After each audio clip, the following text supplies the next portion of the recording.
سوچنے کی باتیں، سید ابوالعلا مودودی۔ برادران اسلام، دنیا میں اس وقت مسلمان ہی وہ خوش قسمت لوگ ہیں جن کے پاس اللہ کا کلام بالکل محفوظ، تمام تحریفات سے پاک، ٹھیک ٹھیک انہی الفاظ میں موجود ہے جن الفاظ میں وہ اللہ کے رسول برحق پر اترا تھا۔ اور دنیا میں اس وقت مسلمان ہی وہ بدقسمت لوگ ہیں جو اپنے پاس اللہ کا کلام رکھتے ہیں اور پھر بھی اس کی برکتوں اور بے حد و حساب نعمتوں سے محروم ہیں۔ قرآن ان کے پاس اس لیے بھیجا گیا تھا کہ اس کو پڑھیں، سمجھیں، اس کے مطابق عمل کریں اور اس کو لے کر خدا کی زمین پر خدا کے قانون کی حکومت قائم کر دیں۔ وہ ان کو عزت اور طاقت بخشنے آیا تھا، وہ انہیں زمین پر خدا کا اصلی خلیفہ بنانے آیا تھا، اور تاریخ گواہ ہے کہ جب انہوں نے اس کی ہدایت کے مطابق عمل کیا تو اس نے ان کو دنیا کا امام اور پیشوا بنا کر بھی دکھا دیا۔ مگر اب ان کے ہاں اس کا مصرف اس کے سوا کچھ نہیں رہا کہ گھر میں اس کو رکھ کر جن بھوت بھگائیں، اس کی آیتوں کو لکھ کر گلے میں باندھیں اور گھول کر پئیں اور محض ثواب کے لیے بے سمجھے بوجھے پڑھ لیا کریں۔ اب یہ اس سے اپنی زندگی کے معاملات میں ہدایت نہیں مانگتے، اس سے نہیں پوچھتے کہ ہمارے عقائد کیا ہونے چاہیے، ہمارے اعمال کیا ہونے چاہیے، ہمارے اخلاق کیسے ہونے چاہیے، ہم لین دین کس طرح کریں، دوستی اور دشمنی میں کس قانون کی پابندی کریں، خدا کے بندوں کے اور خود اپنے نفس کے حقوق ہم پر کیا ہیں اور انہیں ہم کس طرح ادا کریں، ہمارے لیے حق کیا ہے اور باطل کیا ہے، اطاعت ہمیں کس کی کرنی چاہیے اور نافرمانی کس کی، تعلق کس سے رکھنا چاہیے اور کس سے نہ رکھنا چاہیے، ہمارا دوست کون ہے اور دشمن کون، ہمارے لیے عزت اور فلاح اور نفع کس چیز میں ہے اور ذلت اور نامرادی اور نقصان کس چیز میں، یہ ساری باتیں اب مسلمانوں نے قرآن سے پوچھنی چھوڑ دی ہیں۔ اب یہ کافروں اور مشرکوں سے، گمراہ اور خود غرض لوگوں سے اور خود اپنے نفس کے شیطان سے ان باتوں کو پوچھتے ہیں اور انہی کے کہے پر چلتے ہیں۔ اس لیے خدا کو چھوڑ کر دوسروں کے حکم پر چلنے کا جو انجام ہونا چاہیے وہی ان کا ہوا، اور اسی کو آج ہندوستان میں، چین اور جاوا میں، فلسطین اور شام میں، الجزائر اور مراکش میں ہر جگہ بری طرح بھگت رہے ہیں۔ قرآن تو خیر کا سرچشمہ ہے، جتنی اور جیسی خیر تم اس سے مانگو گے یہ تمہیں دے گا۔ تم اس سے محض جن بھوت بھگانا اور کھانسی بخار کا علاج اور مقدمے کی کامیابی اور نوکری کا حصول اور ایسی ہی چھوٹی ذلیل و بے حقیقت چیزیں مانگتے ہو تو یہی تمہیں ملیں گی۔ اگر دنیا کی بادشاہی اور روئے زمین کی حکومت مانگو گے تو وہ بھی ملے گی، اور اگر عرش الہی کے قریب پہنچنا چاہو گے تو یہ تمہیں وہاں بھی پہنچا دے گا۔ یہ تمہارے اپنے ظرف کی بات ہے کہ سمندر سے پانی کی 2 بوندیں مانگتے ہو، ورنہ سمندر تو دریا بخشنے کے لیے بھی تیار ہے۔ حضرات، جو ستم ظریفیاں ہمارے بھائی مسلمان اللہ کی اس کتاب پاک کے ساتھ کرتے ہیں وہ اس قدر مضحکہ انگیز ہیں کہ اگر یہ خود کسی دوسرے معاملے میں کسی شخص کو ایسی حرکتیں کرتے دیکھیں تو اس کی ہنسی اڑائیں بلکہ اس کو پاگل قرار دیں۔ بتائیے، اگر کوئی شخص حکیم سے نسخہ لکھوا کر لائے اور اسے کپڑے میں لپیٹ کر گلے میں باندھ لے یا اسے پانی میں گھول کر پی جائے تو اسے آپ کیا کہیں گے؟ کیا آپ کو اس پر ہنسی نہ آئے گی اور آپ اسے بے وقوف نہ سمجھیں گے؟ مگر سب سے بڑے حکیم نے آپ کے امراض کے لیے شفا اور رحمت کا جو بے نظیر نسخہ لکھ کر دیا ہے، اس کے ساتھ آپ کی آنکھوں کے سامنے رات دن یہی سلوک ہو رہا ہے اور کسی کو اس پر ہنسی نہیں آتی۔ کوئی نہیں سوچتا کہ نسخہ گلے میں لٹکانے اور گھول کر پینے کی چیز نہیں، بلکہ اس لیے ہوتا ہے کہ اس کی ہدایت کے مطابق دوا استعمال کی جائے۔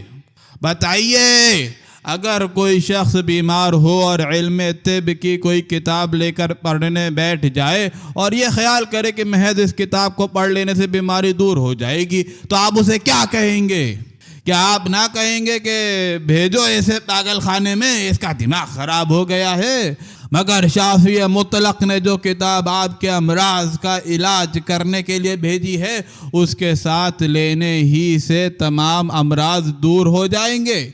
اس کے ساتھ آپ کا یہی برتاؤ ہے، آپ اس کو پڑھتے ہیں اور یہ خیال کرتے ہیں کہ بس اس کے پڑھ لینے ہی سے تمام امراض دور ہو جائیں گے، اس کی ہدایت پر عمل کرنے کی ضرورت نہیں، نہ ان چیزوں سے پرہیز کرنے کی ضرورت ہے جن کو یہ مضر بتا رہی ہے۔ پھر آپ خود اپنے اوپر بھی وہی حکم کیوں نہیں لگاتے جو اس شخص پر لگاتے ہیں جو بیماری دور کرنے کے لیے صرف علم طب کی کتاب پڑھ لینے کو کافی سمجھتا ہے؟ آپ کے پاس اگر کوئی خط کسی ایسی زبان میں آتا ہے جسے آپ نہ جانتے ہوں تو آپ دوڑے ہوئے جاتے ہیں کہ اس زبان کے جاننے والے سے اس کا مطلب پوچھیں۔ جب تک آپ اس کا مطلب نہیں جان لیتے آپ کو چین نہیں آتا۔ یہ معمولی کاروبار کے خطوط کے ساتھ آپ کا برتاؤ ہے جن میں زیادہ سے زیادہ 4 پیسوں کا فائدہ ہو جاتا ہے، مگر خداوند عالم کا جو خط آپ کے پاس آیا ہوا ہے اور جس میں آپ کے لیے دین و دنیا کے تمام فائدے ہیں، اسے آپ اپنے پاس یوں ہی رکھ چھوڑتے ہیں۔ اس کا مطلب سمجھنے کے لیے کوئی بے چینی آپ میں پیدا نہیں ہوتی؟ کیا یہ حیرت اور تعجب کا مقام نہیں؟ یہ باتیں میں ہنسی دل لگی کے لیے نہیں کر رہا ہوں۔ آپ ان باتوں پر غور کریں گے تو آپ کا دل گواہی دے گا کہ دنیا میں سب سے بڑھ کر ظلم اللہ کی اس کتاب پاک کے ساتھ ہو رہا ہے، اور یہ ظلم کرنے والے ہی لوگ ہیں جو کہتے ہیں کہ ہم اس کتاب پر ایمان رکھتے ہیں اور اس پر جان قربان کرنے کے لیے تیار ہیں۔ بے شک وہ ایمان رکھتے ہیں اور اسے جان سے زیادہ عزیز رکھتے ہیں، مگر افسوس یہ ہے کہ وہی اس پر سب سے زیادہ ظلم کرتے ہیں، اور اللہ کی کتاب پر ظلم کرنے کا جو انجام ہے وہ ظاہر ہے۔ خوب سمجھ لیجئے، اللہ کا کلام انسان کے پاس اس لیے نہیں آتا کہ وہ بدبختی اور نکبت و مصیبت میں مبتلا ہو۔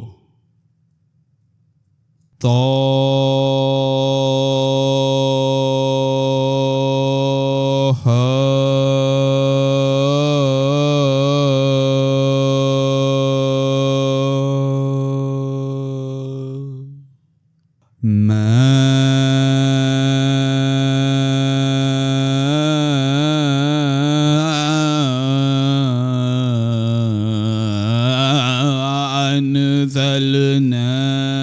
عليك القرآن لتشقى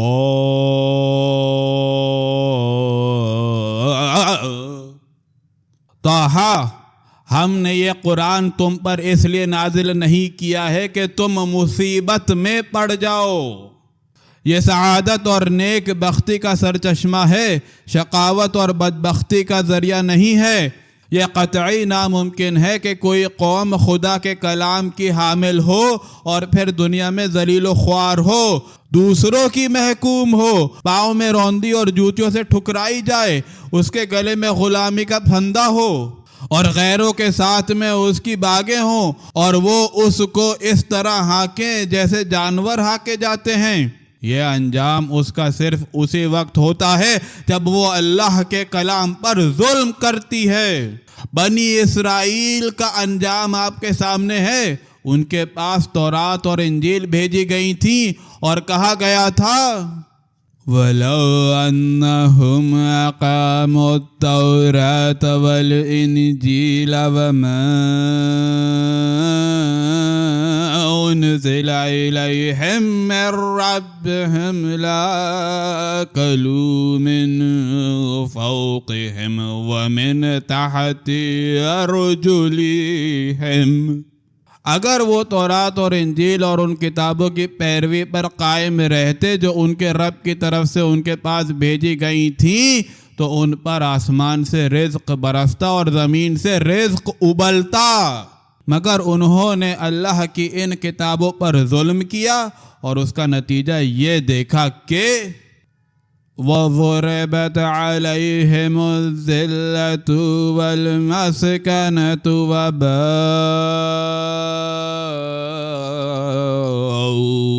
بغضب من الله ذلك بأنهم كانوا يكفرون بآيات الله ويقتلون النبيين بغير الحق ذلك بما عصوا وكانوا يعتدون۔ ان پر ذلت اور محتاجی مسلط کر دی گئی اور وہ خدا کے غضب میں گھر گئے، یہ اس لیے کہ وہ اللہ کی آیات سے کفر کرنے لگے تھے اور پیغمبروں کو ناحق قتل کرتے تھے، اور اس لیے کہ وہ اللہ کے نافرمان ہو گئے تھے اور حد سے گزر گئے تھے۔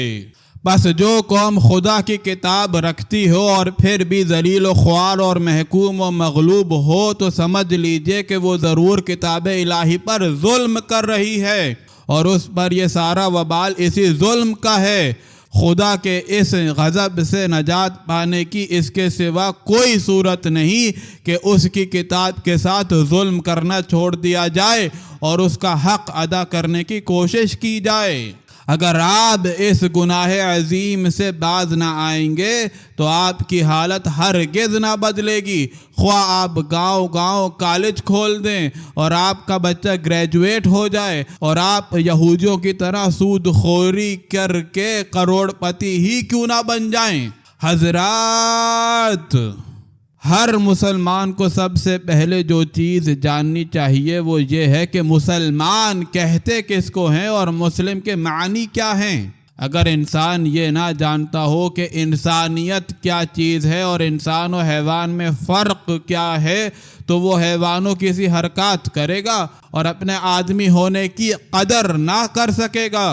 اسی طرح اگر کسی شخص کو یہ نہ معلوم ہو کہ مسلمان ہونے کے معنی کیا ہیں اور مسلم اور غیر مسلم میں امتیاز کس طرح ہوتا ہے تو وہ غیر مسلموں کی سی حرکات کرے گا اور اپنے مسلمان ہونے کی قدر نہ کر سکے گا۔ لہٰذا مسلمان کو اور مسلمان کے ہر بچے کو اس بات سے واقف ہونا چاہیے کہ وہ جو اپنے آپ کو مسلمان کہتا ہے تو اس کے معنی کیا ہیں، مسلمان ہونے کے ساتھ ہی آدمی کی حیثیت میں کیا فرق واقع ہو جاتا ہے، اس پر کیا ذمہ داری عائد ہو جاتی ہے، اور اسلام کے حدود کیا ہیں جن کے اندر رہنے سے آدمی مسلمان رہتا ہے اور جن سے باہر قدم رکھتے ہی وہ مسلمانیت سے خارج ہو جاتا ہے، چاہے وہ زبان سے اپنے آپ کو مسلمان ہی کہتا جائے۔ اسلام کے معنی ہے خدا کی اطاعت اور فرما برداری کے، اپنے آپ کو خدا کے سپرد کر دینا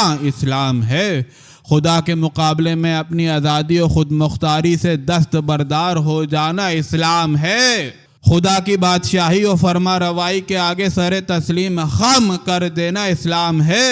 جو شخص اپنے سارے معاملات کو خدا کے حوالے کر دے وہ مسلمان ہے، اور جو اپنے معاملات کو اپنے ہاتھ میں رکھے یا خدا کے سوا کسی اور کے سپرد کر دے وہ مسلمان نہیں ہے۔ خدا کے حوالے کرنے یا خدا کے سپرد کرنے کا مطلب یہ ہے کہ خدا نے اپنی کتاب اور اپنے رسول اکرم صلی اللہ علیہ وآلہ وسلم کے ذریعے سے جو ہدایت بھیجی ہے اس کو قبول کیا جائے، اس میں چوں و چرا نہ کیا جائے، اور زندگی میں جو معاملہ بھی پیش آئے اس میں صرف قرآن اور سنت رسول کی پیروی کی جائے۔ جو شخص اپنی عقل اور دنیا کے دستور اور خدا کے سوا ہر ایک کی بات کو پیچھے رکھتا ہے اور ہر معاملے میں خدا کی کتاب اور اس کے رسول اکرم صلی اللہ علیہ وآلہ وسلم سے پوچھتا ہے کہ مجھے کیا کرنا چاہیے اور کیا نہ کرنا چاہیے، اور جو ہدایت وہاں سے ملے اس کو بے چون و چرا مان لیتا ہے اور اس کے خلاف ہر چیز کو رد کر دیتا ہے،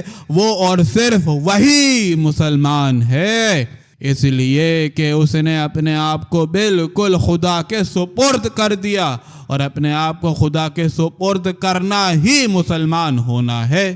اس کے برخلاف جو شخص قرآن اور سنت رسول پر انحصار نہیں کرتا بلکہ اپنے دل کا کہا کرتا ہے یا باپ دادا سے جو کچھ ہوتا چلا آتا ہو اس کی پیروی کرتا ہے یا دنیا میں جو کچھ ہو رہا ہو اس کے مطابق چلتا ہے اور اپنے معاملات میں قرآن اور سنت سے یہ دریافت کرنے کی ضرورت ہی نہیں سمجھتا کہ اسے کیا کرنا چاہیے،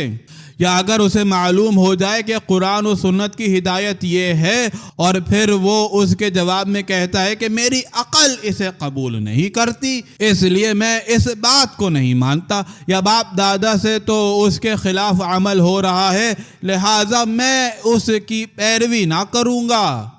یا دنیا کا طریقہ اس کے خلاف ہے لہٰذا میں اسی پر چلوں گا، تو ایسا شخص ہرگز مسلمان نہیں ہے، وہ جھوٹ کہتا ہے اگر اپنے آپ کو مسلمان کہتا ہے۔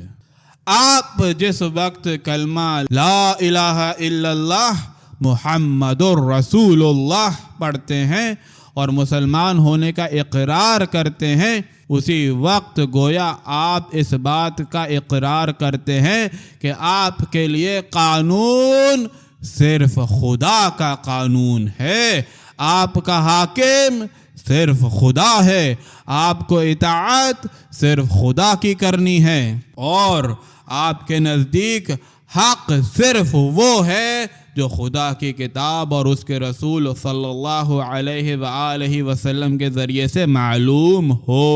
اس کے معنی یہ ہیں کہ آپ مسلمان ہوتے ہی خدا کے حق میں اپنی آزادی سے دستبردار ہو گئے، اب آپ کو یہ کہنے کا حق ہی نہ رہا کہ میری رائے یہ ہے یا دنیا کا دستور یہ ہے یا خاندان کا رواج یہ ہے یا فلاں حضرت یا فلاں بزرگ یہ فرماتے ہیں۔ خدا کے کلام اور اس کے رسول صلی اللہ علیہ وآلہ وسلم کی سنت کے مقابلے میں اب ان میں سے کوئی چیز بھی آپ نہیں کر سکتے۔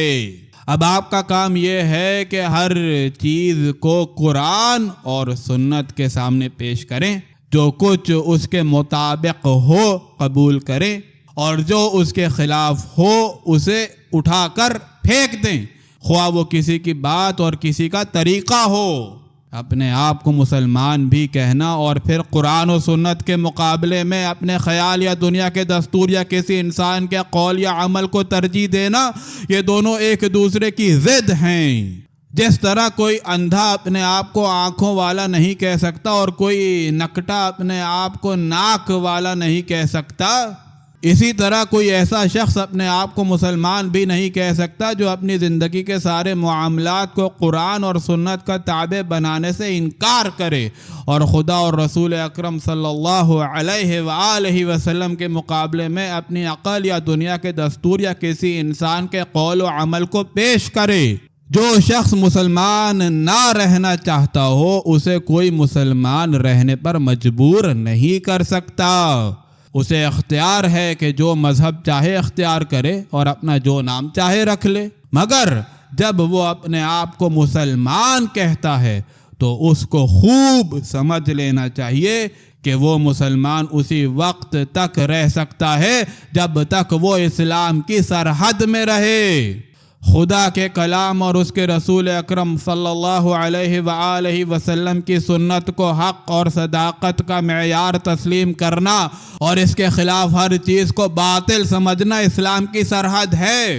اس سرحد میں جو شخص رہے وہی مسلمان ہے، اس سے باہر قدم رکھتے ہی آدمی اسلام سے خارج ہو جاتا ہے، اور اس کے بعد وہ اگر اپنے آپ کو مسلمان سمجھتا ہے اور مسلمان کہتا ہے تو خود وہ اپنے نفس کو بھی دھوکہ دیتا ہے اور دنیا کو بھی، اور جو اللہ کے نازل کردہ قانون کے مطابق فیصلہ نہ کرے وہی کافر ہیں۔ وَمَن لَّمْ يَحْكُم بِمَا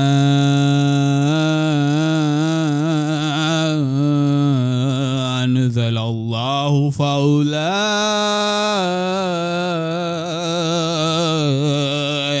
هُمُ الْكَافِرُونَ۔